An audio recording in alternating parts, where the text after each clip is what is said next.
आयोजित पत्रकार वार्ता के दौरान उत्तर प्रदेश सरकार के आबकारी एवं मद्य निषेध स्वतंत्र प्रभार मंत्री नितिन अग्रवाल ने पत्रकारों को जानकारी देते हुए बताया कि वह झांसी में व्यापारियों के आयोजित सम्मेलन में भाजपा का छोटा कार्यकर्ता के रूप में आए हैं। उनका लक्ष्य 2024 में लोकसभा की यूपी की पूरी सीटों से पूरे बहुमत में देश में फिर मोदी सरकार बनाए। इसलिए वे लगातार झांसी सहित यूपी में सभी जिलों में जाकर व्यापारियों से वार्तालाप कर रहे हैं। वहीं उन्होंने बताया कि आबकारी विभाग के साथ समीक्षा की गई। भांग की दुकानों पर मादक पदार्थ तथा अन्य स्थानों पर बिकने वाले मादक पदार्थ और नशीले पदार्थों की बिक्री पर रोक लगाने के निर्देश दिए गए। साथ ही उन्होंने अतीक अहमद को अहमदाबाद से प्रयागराज ले जाने के दौरान अखिलेश यादव द्वारा लगातार अतीक की लोकेशन और गाड़ी पलटने वाले बयान पर मंत्री ने कहा कि समाजवादी पार्टी माफियाओं को संरक्षण देती है। योगी सरकार ने जिस प्रकार माफियाओं गुंडों पर प्रभारी कार्रवाई बुलडोजर चलाने की कार्रवाई की है, उस कार्रवाई से सपा को तकलीफ हुई है और तकलीफ उसी को होती है जो माफियाओं को झांसी में आया हूँ। उद्योग व्यापार संगठन के ने एक व्यापारी सम्मेलन यहाँ पे आयोजित किया है।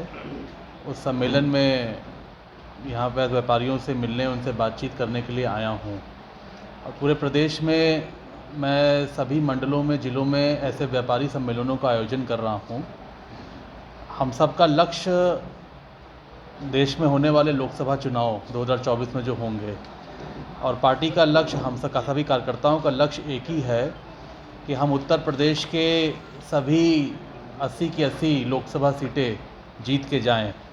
उसी कड़ी में एक छोटे से कार्यकर्ता की हैसियत से मैं व्यापारियों के बीच में, और हमारा प्रयास यही है कि आगामी होने वाले आम चुनाव में प्रदेश का व्यापारी वर्ग पूरी ताकत से भारतीय जनता पार्टी को जिताने में लगे, आदरणीय मोदी जी के, योगी जी के हाथों को मजबूत करे और देश में एक बार फिर से मोदी जी के नेतृत्व में पूर्ण बहुमत की सरकार बने।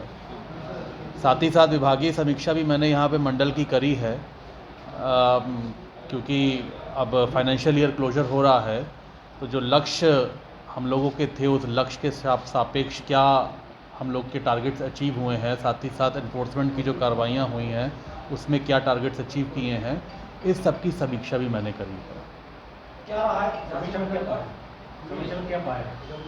नहीं, देखिए, हम लोग ने जो टारगेट्स बनाए थे, समीक्षा में करीब 95% 96% की अचीवमेंट है। और मैंने आज बोला है क्योंकि 2-3 दिन का समय और बचा है फाइनेंशियल ईयर क्लोजर में, तो और भी प्रयास करके इस टारगेट्स को और बढ़ाया जा सकता हो तो इसको बढ़ा लिया जाए। साथ ही साथ एनफोर्समेंट की कार्रवाइयाँ भी अच्छी हुई हैं। मैंने उसमें इन लोगों को कहा है कि आपने अच्छा काम किया है, मेहनत करी है, और इसमें और मेहनत करने की आवश्यकता है और भी तेज़ी से एनफोर्समेंट की अभियान को चलाया जाए, जिससे, और मैं ये आप लोगों को ज़रूर बताना चाहूँगा, मीडिया को, लोगों को आपके माध्यम से, कि ये वर्ष एक ऐसा वर्ष है योगी 2 की सरकार बनने के बाद जहाँ प्रदेश में जहरीली शराब से एक भी मौत नहीं हुई है, प्रदेश में एक भी घटना नहीं हुई है। मैं इसके लिए आदरणीय योगी जी के मार्गदर्शन में जो हम लोग काम कर रहे हैं, और विभाग के अधिकारियों को भी मैंने कहा है कि आप लोगों ने काफ़ी मेहनत करी है, हम लोग भी लगातार उस पर काम कर रहे थे, और हमारा प्रयास यही रहेगा कि आगे भी ऐसे ही पेट्रोलिंग की व्यवस्था है आपके डिपार्टमेंट में। अरे तो पेट्रोलिंग एनफोर्समेंट का काम और क्या है? शाम के समय ऑफिस टाइम के बाद नहीं, ढाबों में बार बने हुए, ये तो बार में पेट्रोलिंग की व्यवस्था में क्या भाई, जो हमारी टाइमिंग्स हैं खोलने की, वो टाइमिंग सेट हैं, गवर्नमेंट ने सेट कर रखी हैं। यदि आपके यहाँ पेट्रोलिंग की व्यवस्था है ऑफिस टाइम के बाद, तो फिर टीम को दुकानों के बाहर खुलेआम शराब पीते लोग दुकानों के अंदर बैठ के शराब पिलवाते ठेकेदार क्यों नहीं दिखते? नंबर 2, शाम के 5 बजे के बाद आपकी सारी भाग की दुकानों पे काजी वो क्यों नहीं दिखते? दसियों वीडियो वायरल भाई, दसियों फोटो छपी, दसियों खबरें छपी, आपका डिपार्टमेंट झांसी का सोया आज भी वो चीजें चल आप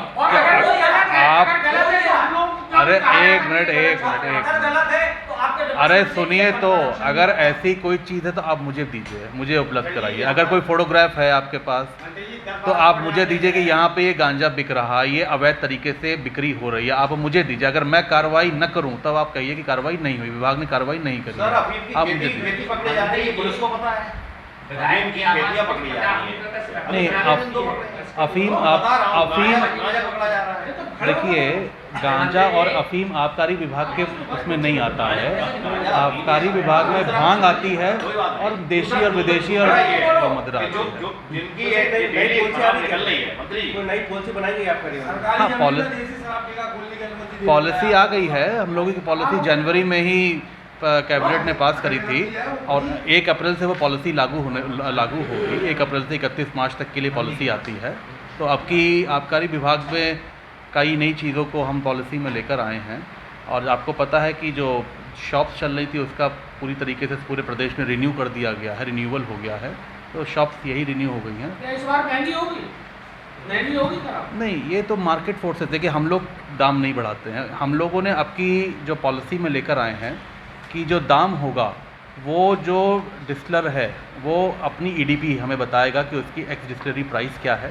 उसमें हमारी जो स्टेट गवर्नमेंट की एक्साइज ड्यूटी है वो एक्साइज ड्यूटी जुड़ जाएगी। उस पर जो प्राइस आएगा वो मार्केट फोर्सेस के हिसाब से अगर हम लोग चलेंगे। प्रदेश